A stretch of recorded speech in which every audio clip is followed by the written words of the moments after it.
नमस्कार, आप देख रहे हैं वीके न्यूज। मैं हूं सुनील राउत। कहते हैं कि सांप को दूध भी पिलाओ तो भी वो जहर उगलना नहीं छोड़ता।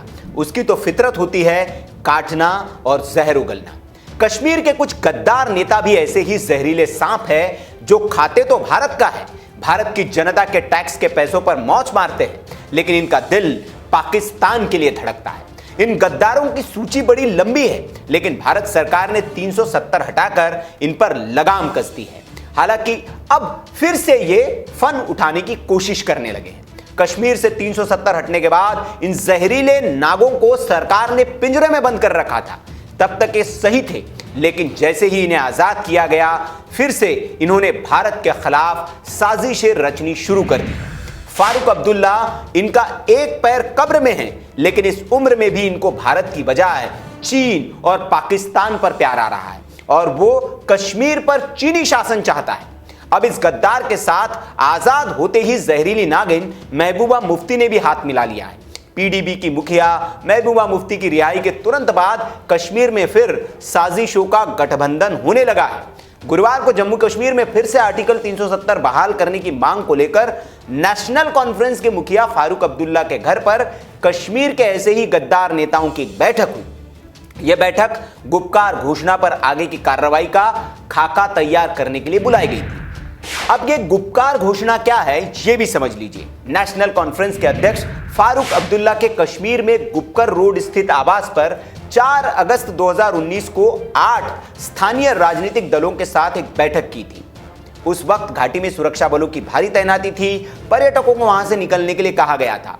पूरे देश में असमंजस की स्थिति थी कि आखिर केंद्र सरकार क्या कदम उठाने जा रही है, जो इतनी भारी संख्या में सुरक्षा बलों की तैनाती करनी पड़ी और पर्यटकों को भी हटाना पड़ा।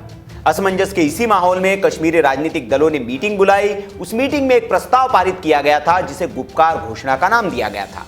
इस घोषणा पर नेशनल कॉन्फ्रेंस, पीडीपी, पीपल्स कॉन्फ्रेंस, कांग्रेस, सीपीआईएम, पीपल्स यूनाइटेड फ्रंट, पैंथर्स पार्टी और अवामी नेशनल कॉन्फ्रेंस ने हिस्सा लिया था।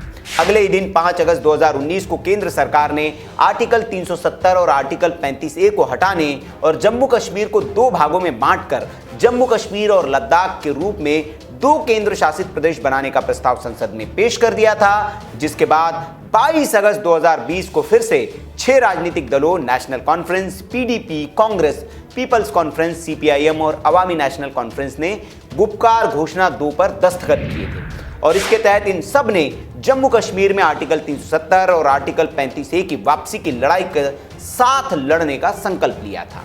गुपकार डिक्लेरेशन ये नाम इसलिए पड़ा क्योंकि इसका ऐलान फारूक अब्दुल्ला के गुपकर आवास पर हुआ था।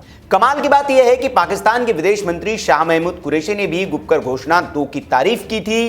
तब ये सवाल उठे थे कि क्या ये सियासी गद्दार पाकिस्तान के इशारे पर यह काम कर रहे हैं। अब सवाल ये कि कश्मीर को नोच कर खाने वाले और कश्मीरियों के नाम पर अपनी तिजोरियां भरने वाले इन कश्मीरी गद्दारों को कश्मीर के लोगों का कितना साथ मिल रहा है। तो आपको बता दें कि कश्मीर के निवासी और कुछ नेता इस गुपकर घोषणा को सत्ता से बेदखल हुए इन पाकिस्तानी गद्दारों की छटपटाहट करार दे चुके हैं, क्योंकि सरकार ने 370 हटाकर इनके लूट के रास्ते बंद कर दिए हैं और इनके सियासी दुकान पर ताला ठोक दिया है। हालांकि कल हुई बैठक से कांग्रेस ने दूरी ही बना रखी थी और गुपकर घोषणा पर हस्ताक्षर करने वाली एक पार्टी इस बैठक में नहीं पहुंची। मतलब ये गुपकर घोषणा पहले ही दम तोड़ती दिख रही है। इस मामले पर बीजेपी आक्रामक मुद्रा में है। बीजेपी के स्टेट चीफ रविंदर रैना ने गुपकर घोषणा को एंटी नेशनल और पाकिस्तान प्रायोजित बताया है। उन्होंने कहा कि अब्दुल्ला और मुफ्ती ने अपनी ताज़ा बैठक में गुपकार घोषणा के लक्ष्यों को आगे बढ़ाने का फैसला किया है, जिसकी बीजेपी कभी इजाज़त नहीं देगी।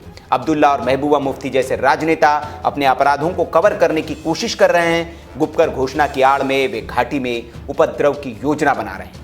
बीजेपी स्पष्ट कर देना चाहती है कि जिस किसी ने भी घाटी में अशांति फैलाने की कोशिश की, उसे छोड़ा नहीं जाएगा। इस पर विश्व हिंदू परिषद के नेता विनोद बंसल ने भी कहा है, ये गुपकर बैठक थी या 5 गुप्तचरों की जुदाई मिलन। आर्टिकल 370, आर्टिकल 35A तो अब बॉर्डर पार कर चुका, वह तो अब नहीं आना, किंतु हाँ, जहां पर आप पिछले साल बिताकर आए हैं वहां जरूर पहुंच सकते हैं। इच्छा आपकी।